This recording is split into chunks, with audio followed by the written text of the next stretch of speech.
ಕಲಬುರಗಿ ಜಿಲ್ಲೆಯಿಂದ ಮಾಂಗಾರೋಡಿ ಸಮುದಾಯದ ಸುಮಾರು ಜನರು ಇಲ್ಲಿದ್ದಾರೆ. ಇವರು ನಿರಂತರವಾಗಿ ಒಳ ಮೀಸಲಾತಿ ಹೋರಾಟ ಕೂಡ ಮಾಡ್ಕೊಂಡು ಬಂದಿದ್ದರು. ನಂತರ ಕಲಬುರಗಿಯಲ್ಲಿ ಕೂಡ ಹೋರಾಟ ಮಾಡಿದ್ದಾರೆ.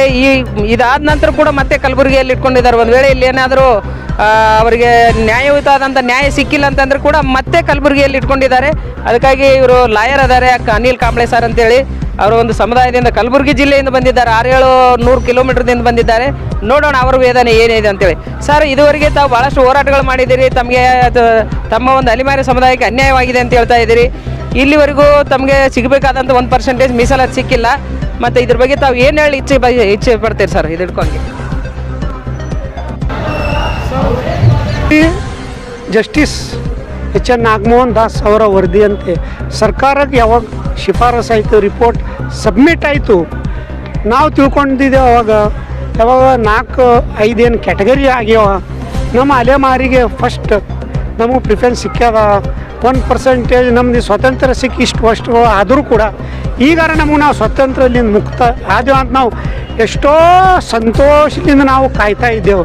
ಆದರೆ 19/4ಗೆ ನಮಗೊಂದು ದೊಡ್ಡ ಶಾಕ್ ಆಯಿತು ಮತ್ತು ಮೂಡ್ ಅಪ್ಸೆಟ್ ಆಯಿತು. ಯಾಕಂದರೆ ಸನ್ಮಾನ್ಯ ನಮ್ಮ ಗೌರವಾನ್ವಿತ ಮುಖ್ಯಮಂತ್ರಿಗಳಾದ ಹಿಂದ್ ನಾಯಕರಾದ ನಮ್ಮ ಸಿದ್ದರಾಮಯ್ಯ ಸಾಹೇಬರ ಮೇಲೆ ಒಂದು ಬಹಳ ವಿಶ್ವಾಸ ಇತ್ತು. ಆದರೂ ಕೂಡ ನಮಗೆ ಒಂದು ಇನ್ಜಸ್ಟಿಸ್ ಆಗಿದೆ, ಅನ್ಯಾಯ ಆಗಿದೆ ನಮಗೆ.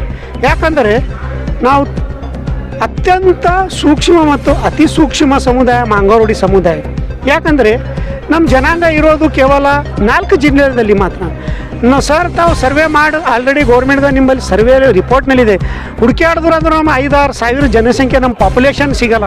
ಮತ್ತು ಇಷ್ಟು ವರ್ಷ ಸ್ವಾತಂತ್ರ್ಯ ಸಿಕ್ಕರು ಭೀ ನಮಗೆ ಸ್ವಾತಂತ್ರ್ಯ ಸಿಕ್ಕಿಲ್ಲ ಅಂದ್ರೆ ನಾವು ಹ್ಯಾಂಗೆ ಮಾಡಬೇಕು?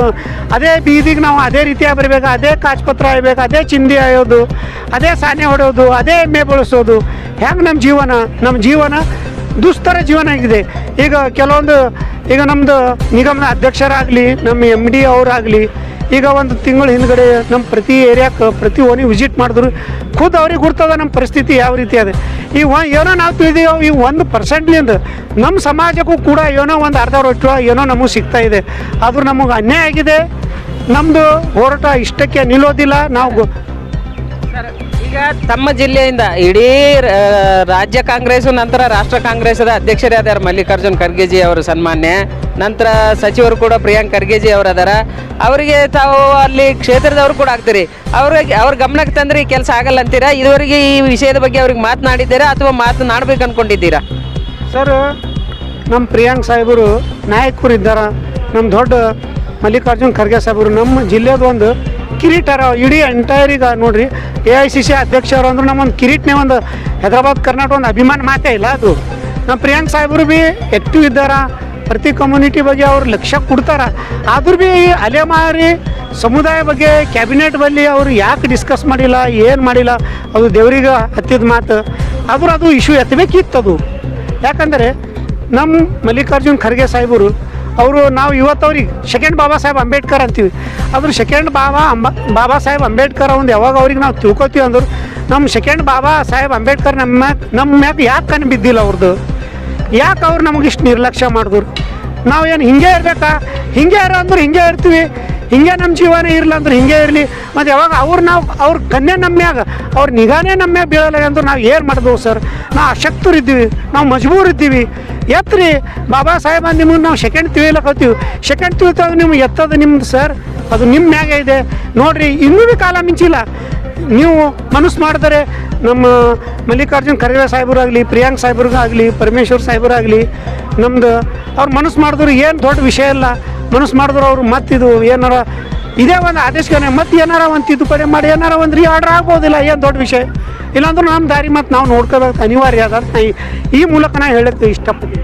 ಸರ್, ಈಗ ನಮ್ಮ ಚಾನೆಲ್ನಲ್ಲಿ ಒಂದು ಸಾರಿ ತಮ್ಮ ಏರಿಯಾ ಎಲ್ಲ ತೋರಿಸಿದ್ದೆ. ಈಗ ತಮಗೆ ಸಿಗಬೇಕಾದಂಥ ಮಾಮೂಲಿ ನಾಗರಿಕ ಸೌಲಭ್ಯಗಳು ಕೂಡ ತಮ್ಮ ಓಣಿಯಲ್ಲಿ ಸಿಕ್ಕಿಲ್ಲ. ಅದಕ್ಕಾಗಿ ಈಗಾಗಲೇ ಇಷ್ಟು ಕಷ್ಟಪಟ್ಟಿದ್ದು ಸುಮಾರು 70 ವರ್ಷಗಳು ದಾಟಿ ಈಗ 80ನೇ ವರ್ಷ ಸ್ಟಾರ್ಟು. ಅದಕ್ಕಾಗಿ ಮೂಲಭೂತ ಸೌಕರ್ಯಗಳು ಕೂಡ ಸಿಕ್ಕಿಲ್ಲ. ಈಗ ದೊಡ್ಡ ದೊಡ್ಡ ವ್ಯಕ್ತಿಗಳು ತಮ್ಮ ಒಂದು ಜಿಲ್ಲೆಯಲ್ಲಿರುವಂಥವ್ರು, ಇಡೀ ಕಾಂಗ್ರೆಸ್ಸನ್ನೇ ಅವ್ರ ಕೈಯಲ್ಲಿದೆ. ಇಂಥ ಒಂದು ಸಂದರ್ಭದಲ್ಲಿ ತಮ್ಮ ಒಂದು ಓಣಿಗಳೇ ಅಭಿವೃದ್ಧಿ ಆಗಿಲ್ಲ. ಆದರೆ ಅಂಥದ್ರಲ್ಲಿ ಈಗ ಮೀಸಲಾತಿ ಕಸ್ಕೊಂಡು ತಮ್ಮನ್ನು ಹೈರಾಣ ಮಾಡ್ತಾ ಇದ್ದಾರೆ. ಅದಕ್ಕಾಗಿ ಇನ್ನೂ ಹೆಚ್ಚಿನ ಹೋರಾಟ ಅಲ್ಲಿ ಏನಾದರೂ ಜಿಲ್ಲೆಯಲ್ಲಿ ಮಾಡಬೇಕಂತ ಆಲೋಚನೆ ಇಟ್ಕೊಂಡಿದ್ದೀರಾ? ಸರ್ ಬಾಬಾ ಸಾಹೇಬ್ ಅಂಬೇಡ್ಕರ್ ಇಡೀ ನಮ್ಮ ಮಾನವ ಜಾತಿಗೆ ಅವ್ರು ನಮ್ಮ ದೇವ್ರು ಇದ್ದಾರೆ. ಅವ್ರ ದೇವ್ರನ್ನೇ ಹಾಕಿಕೊಟ್ಟಿದ್ದು ನಮ್ಮ ಮಾರ್ಗ ಇದೆ. ಅವ್ರು ಕೊಟ್ಟಿದ್ದು ನಮ್ಮ ಕೈದಾಗ ಪೆನ್ ಅನ್ನೋದು ಒಂದು ವೆಪನ್ ಇದೆ. ಶಿಕ್ಷಣ, ಸಂಘಟನೆ, ಹೋರಾಟ ಮೂಲಕ ನೀವು ಹೋರಾಟ ಮಾಡಿ ನೀವು ಭಿಕ್ಷೆ ಬೇಡಕ್ಕೆ ಹೋಗ್ಬೇಡ್ರಿ, ನಿಮ್ಮ ಹಕ್ಕು ನೀವು ತೊಗೋರಿ ಅಂತ ಹೇಳ್ಯಾರ ಅವ್ರು. ಮತ್ತು ನಮ್ಮ ಹಕ್ಕು ನಾವು ಅನಿವಾರ್ಯ ನಾವು ಪಡ್ಕೋಬೇಕೇ ಇಲ್ಲ ಪಡ್ಕೊಂಡಿಲ್ಲ ಅಂದ್ರೆ ನಮ್ಮ ಮಕ್ಕಳ ಭವಿಷ್ಯ, ನಮ್ಮ ಪೀಳಿ ಭವಿಷ್ಯ ಅದು ನಮ್ಮದು. ನಾವು ಮತ್ತೆ ಬೀದಿಗೆ ಬರಬೇಕಾ ಸರ್?